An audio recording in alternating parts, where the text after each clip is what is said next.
যে ব্যক্তি অধিক ঋণগ্রস্ত তাদের জন্য এই আমলগুলো জরুরি হতে পারে। আল্লাহ পাকের ইসিমের কিছু আমল দিব। আপনারা অবশ্যই ওই আমলটা করেন। প্রত্যেক ফরজ নামাজের পরে ৭ বার ওই ২ টা তো অবশ্যই পড়বেন। এটা আপনারা জেনে নেবেন। আল্লাহুম্মা কফিনি বিহালালিকা আন হারামিকা ওয়াগনিনি বিফদলিকা আম্মান সিওয়াক। এটা কিন্তু হাদিস শরীফের একটা আমল। এটা আপনি করবেনই ৭ বার আপনি পড়বেন আল্লাহুম্মা কফিনি বিহালালিকা আন হারামিকা ওয়াগনিনি বিফদলিকা আম্মান সিওয়াকা। আপনার ঋণ কিন্তু পাহাড় সমান হলেও কিন্তু আল্লাহ পাক হয়তো এর উসিলায় আপনার ঋণগুলোকে হয়তো একসময় শেষ করে দিবেন। তা আর বাকিয়াতুস সালিহাত নামক একটা কিতাবে এসেছে। খুব ভালো একটি কিতাব। যে কিতাবে এসেছে যে ব্যক্তি প্রত্যেক রাতে এই আমলটা করবে। কি আমল? ১১ বার দুরূদ শরীফ শুরুতে পড়বে। তারপরে ১৩৬ বার ১৩৬ বার ইয়া মুগনি, ইয়া মুগনি ১৩৬ বার পাঠ করবে। তারপর আবার ১১ বার দুরূদ শরীফ পাঠ করবে।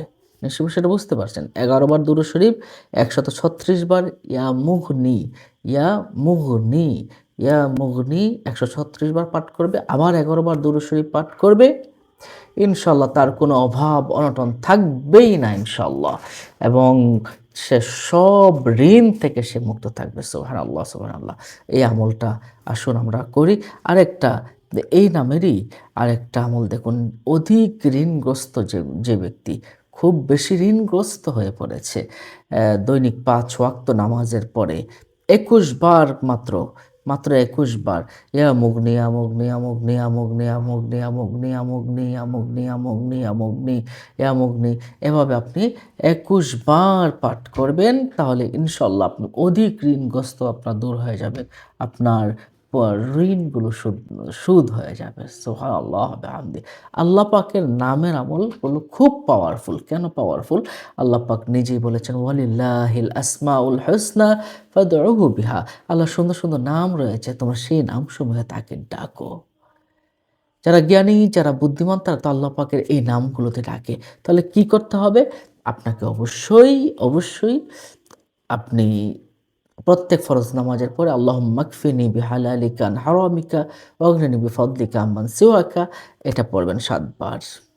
তারপরে ইয়া মুগনি আপনি রাতের বেলায় আপনি ১ম এ ১১ বার দুরূদ শরীফ পাঠ করবেন, ১৩৬ বার পড়বেন, তারপর আবার ১১ বার দুরূদ শরীফ পাঠ করবেন। হ্যাঁ? তারপর ইনশাআল্লাহ আপনার অভাব দূর তো হবেই, এবং ঋণ আপনার সম্পূর্ণরূপে আপনি মুক্ত হয়ে যাবেন। আরেকটা আমল, অধিক ঋণগ্রস্ত ব্যক্তি ৫ ওয়াক্ত নামাজের পরে ২১ বার করে ইয়া মুগনি পাঠ করলে ইনশাআল্লাহ স তার ঋণ শেষ হয়ে যাবে ইনশাআল্লাহ। নিশ্চয়ই বুঝতে পারছেন। ভালো থাকুন। আসসালামু আলাইকুম ওয়া রাহমাতুল্লাহি ওয়া বারাকাতুহু। অন্য মুমিন সবাইকে জানাতে শেয়ার করে দিন। পরবর্তী ভিডিও পেতে সাবস্ক্রাইব করে আমাদের